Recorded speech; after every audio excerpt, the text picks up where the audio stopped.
Paula, o despacho aí do Alexandre de Moraes, do ministro, não fala da nota do CBP, porque a nota do CBP ela fala de um false entry, de uma entrada falsa, não de um erro. E vocês estavam falando sobre indenização, aí é que está algumas coisas estranhas acontecendo também aqui nos Estados Unidos. Essa indenização que pode acontecer no Brasil, essa indenização pode acontecer também aqui nos Estados Unidos.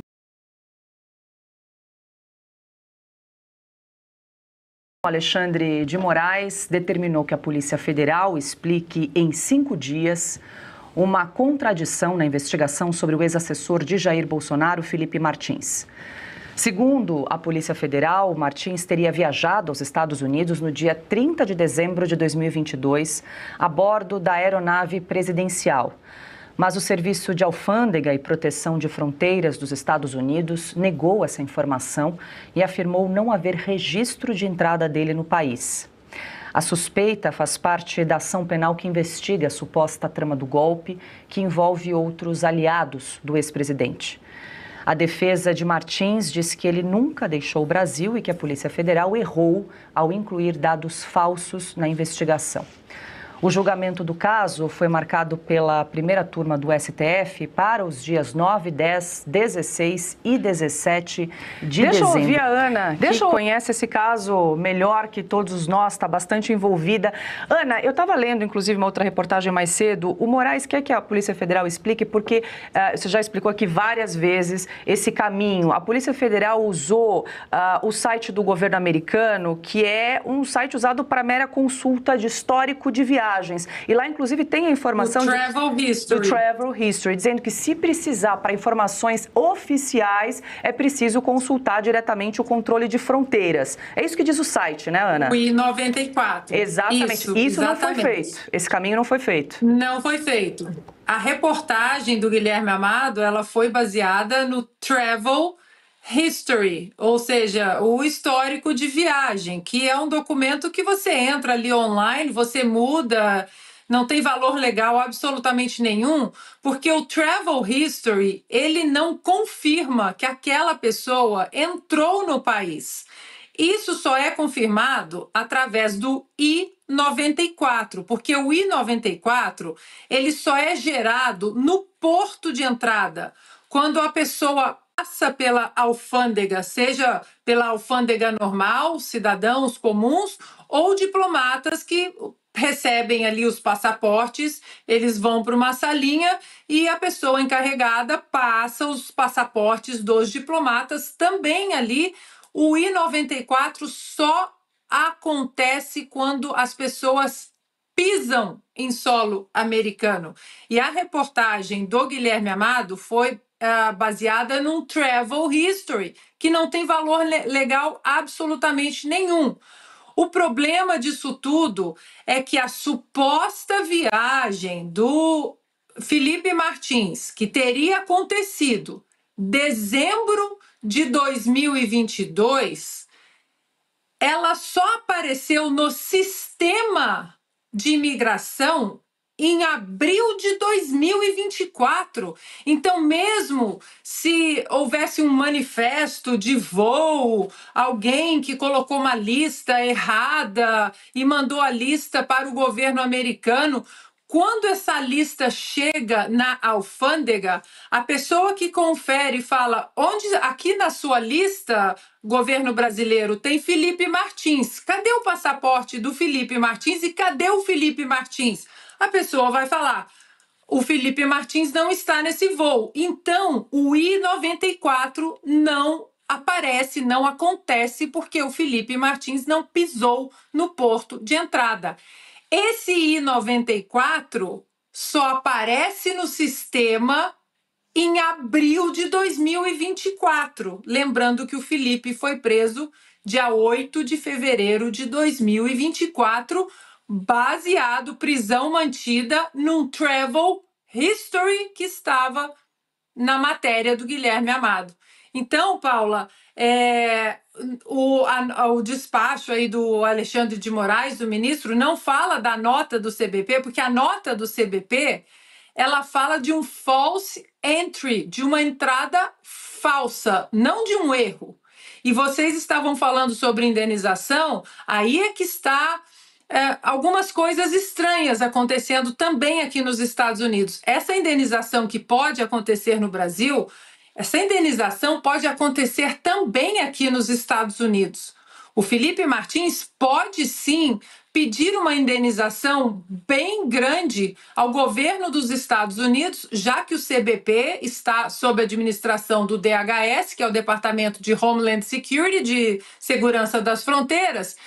E aí é que está o problema. O nome do agente que inseriu o nome do Felipe Martins em abril de 2024, esse nome, por enquanto, está sendo protegido. Mas a verdade vai acontecer, Paula, porque se isso aconteceu com o Felipe Martins, isso pode acontecer com terroristas, enfim, com qualquer pessoa.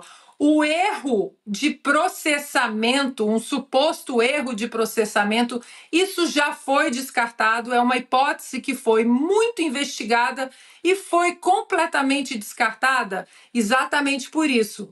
Porque um I-94, difícil, uma viagem em dezembro de 2022, o I-94 só ser gerado em abril de 2024. Deixe o seu like. Inscreva-se no nosso canal e compartilhe este vídeo com seus amigos. Cada gesto faz a diferença e nos ajuda a continuar trazendo informações importantes para você. Juntos, somos mais fortes e conseguimos alcançar muito mais pessoas. Conto com você. Marcília, começo mesmo com você, quero te ouvir esse pedido do ministro Alexandre de Moraes nessa fase final já.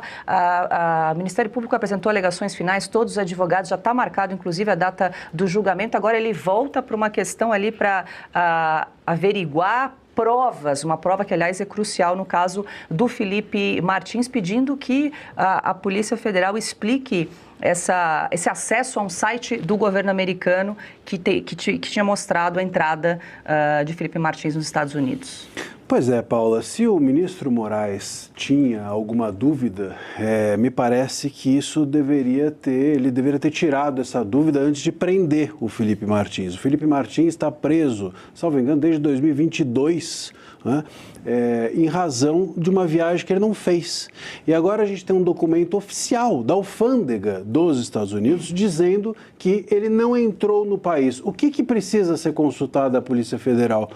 Ele simplesmente tem de revogar essa prisão imediatamente. É uma prisão ilegal. A pessoa está presa porque foi num país e o país disse que ele não foi no país. Quer dizer, o que a Polícia Federal teria a explicar nesse caso?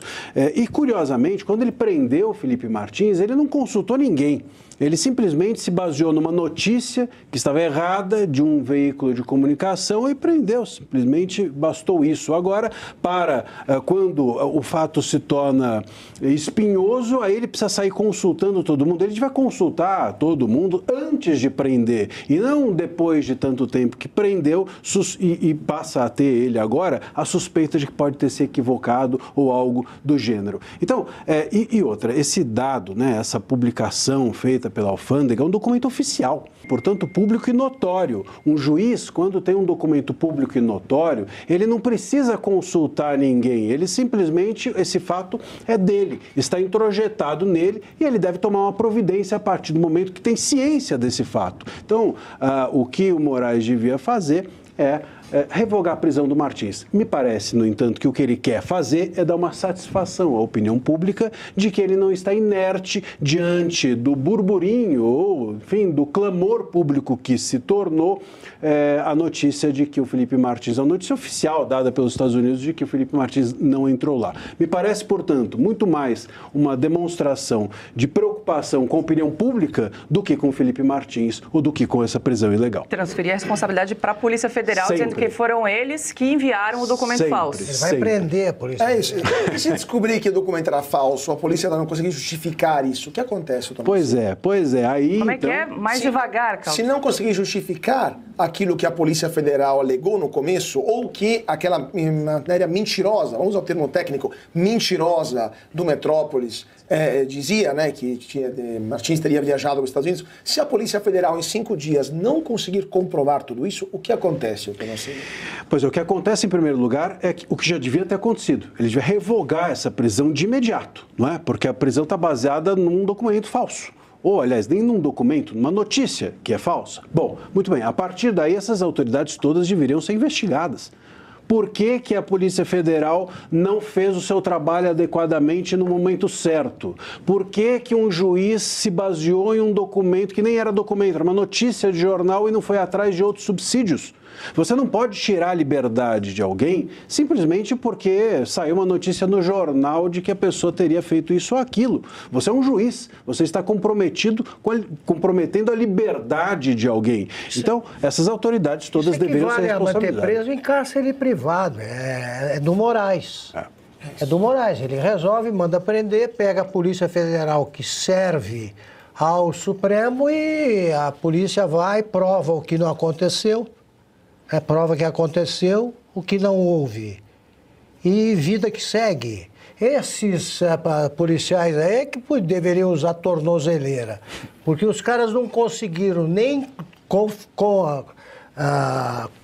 confirmar a presença dele em Ponta Grossa, do Felipe, onde ele foi visto em bares, restaurantes, mostrou nota fiscal, provando a presença dele lá, mostrou o bilhete do voo que o levou para lá. Quer dizer, o Moraes está agora querendo transferir essa culpa para a Polícia Federal, são cúmplices. Todos deveriam ser punidos. E mais, não é a primeira vez. Vamos lembrar de quando houve também a notícia de que o Felipe Martins estava sob tortura em um presídio, porque ele foi posto numa solitária, etc. Quando essa notícia começou a ganhar vulto, o que fez o ministro Moraes? Mandou também que o presídio se explicasse, ao invés de assumir a conduta, enfim, porque é ele que está colocando o Felipe Martins nesse presídio, é ele que está prendendo o Felipe Martins. A responsabilidade é dele. É pura perversidade. Quando eles mandaram o Felipe Martins para lá,